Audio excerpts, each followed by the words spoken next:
Assalamualaikum warahmatullahi wabarakatuh, teman-teman. Gimana kabarnya semuanya?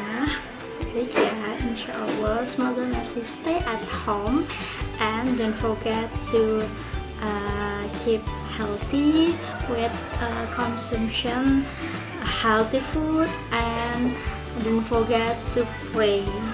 Semoga negara kita tercinta lekas sembuh, lekas pulih, dan bisa beraktivitas normal lagi gitu.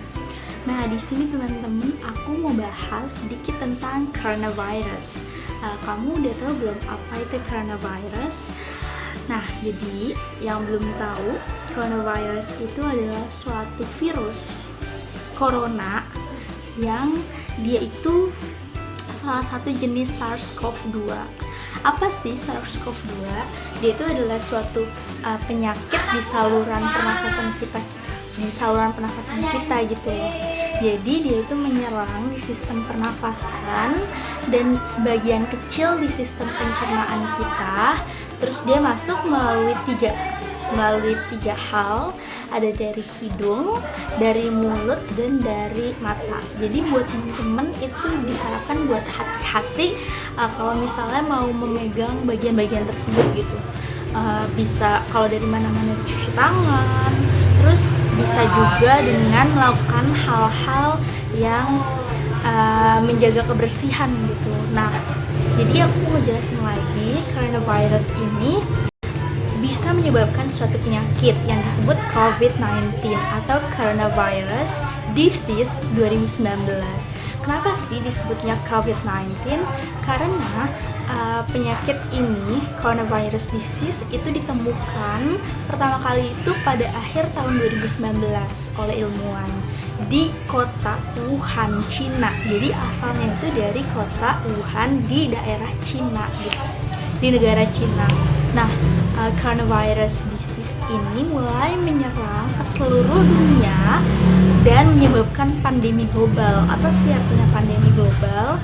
Artinya dia itu bisa menyebabkan penyakit di seluruh dunia. Jadi seluruh dunia itu terinfeksi oleh coronavirus disease 2019 gitu.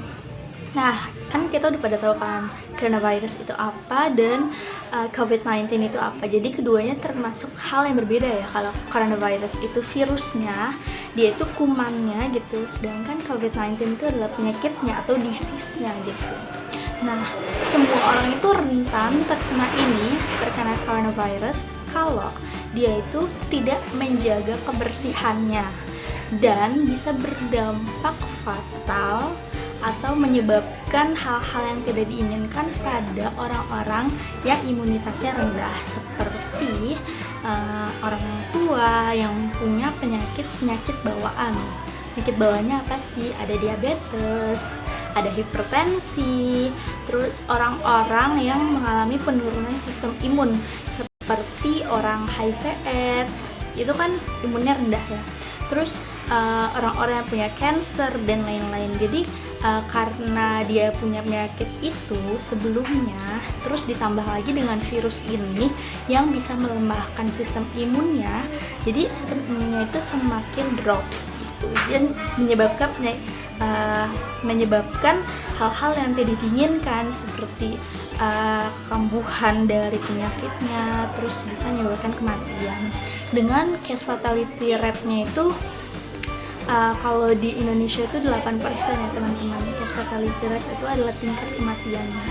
Terus di sini aku mau share gimana caranya kita sebagai generasi milenial itu berkontribusi dalam coronavirus disease ini gitu. Kan kita kayak nggak bisa ke rumah sakit.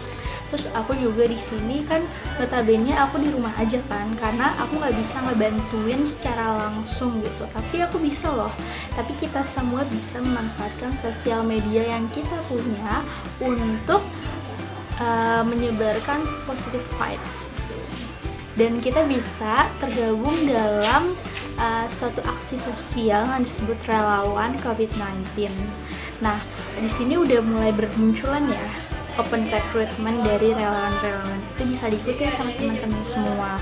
Terus juga kita bisa memanfaatkan sosial media yang kita punya, yang punya followers itu, supaya kita tuh menyebarkan informasi yang valid gitu. Jangan sampai yang kita sebarin itu informasi yang salah, karena dapat menyesatkan orang-orang dan kayak membuat panik semua orang. Jadi bicara tentang mental health, kita itu bisa loh terpengaruh banget sama kesehatan mental kita. Nggak cuma kesehatan fisik yang ada di badan kita gitu, tapi juga kesehatan pikiran kita atau mental health. Nah, di sini mental health itu penting, dan mental health-nya itu di pandemi ini itu perlu dijaga ya teman-teman. Jadi kita itu bisa terus berpikiran positif, jangan sebarin hal-hal yang negatif yang bisa menurunkan dari mood, menurunkan dari kepercayaan diri, terus bisa bikin insecure gitu. Pokoknya kita harus positif gitu, dan harus tetap semangat, harus tetap percaya diri kalau misalnya kita itu bisa melewati pandemi ini gitu.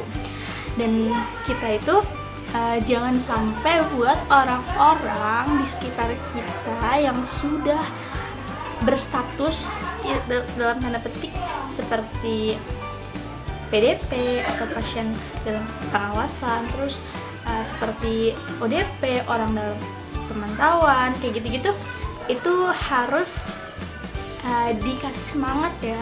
Jangan sampai kayak membuli mereka, terus sampai kasus sekarang itu jenazahnya nggak bisa dimakamin di tempat tinggalnya karena warga-warganya itu nolak. Itu nggak baik ya teman-teman, karena gimana pun juga itu tuh bisa terjadi ke diri kita gitu.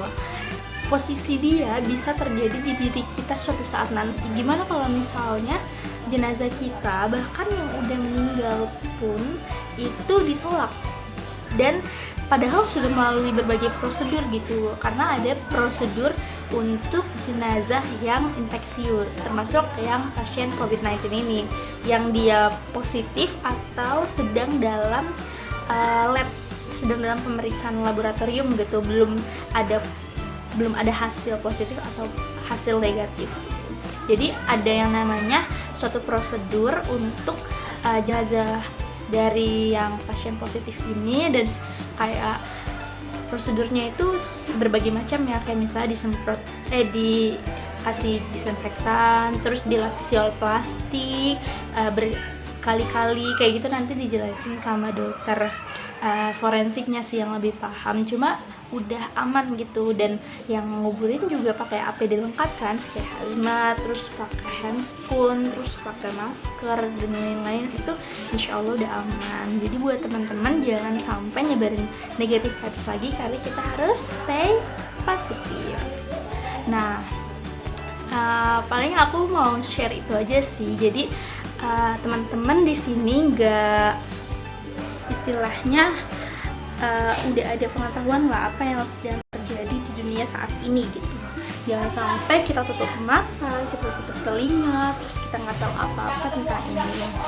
Dan kita juga harus selalu menjaga kesehatan diri dengan cara cuci tangan setelah melakukan hal-hal yang dianggap itu bisa menyebarkan gitu, kayak misalnya kita pegang-pegang sesuatu atau kita dari luar kayak gitu, kita cuci tangan aja gitu. Dan habis megang benda-benda yang nggak penting kayak gitu, cuci tangan aja gitu.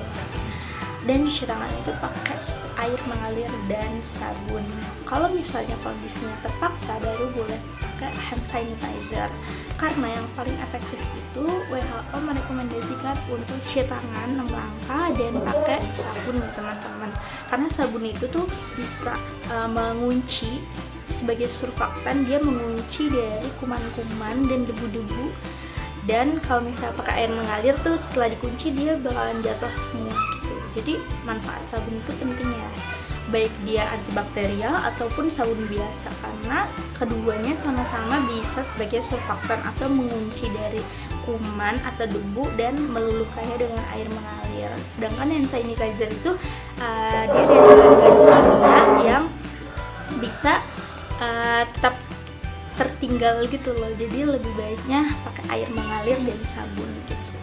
Nah, sekian sharing dari aku, semoga bermanfaat bagi kalian semua. Dan sekian sharing dari aku, semoga bermanfaat bagi kalian semua. Dan semoga kita bisa selalu sehat di rumah aja dan tetap bisa menyebarkan positive vibes. Semoga Kakul Indonesia full. Terima kasih teman-teman yang udah nonton. Assalamualaikum warahmatullahi wabarakatuh.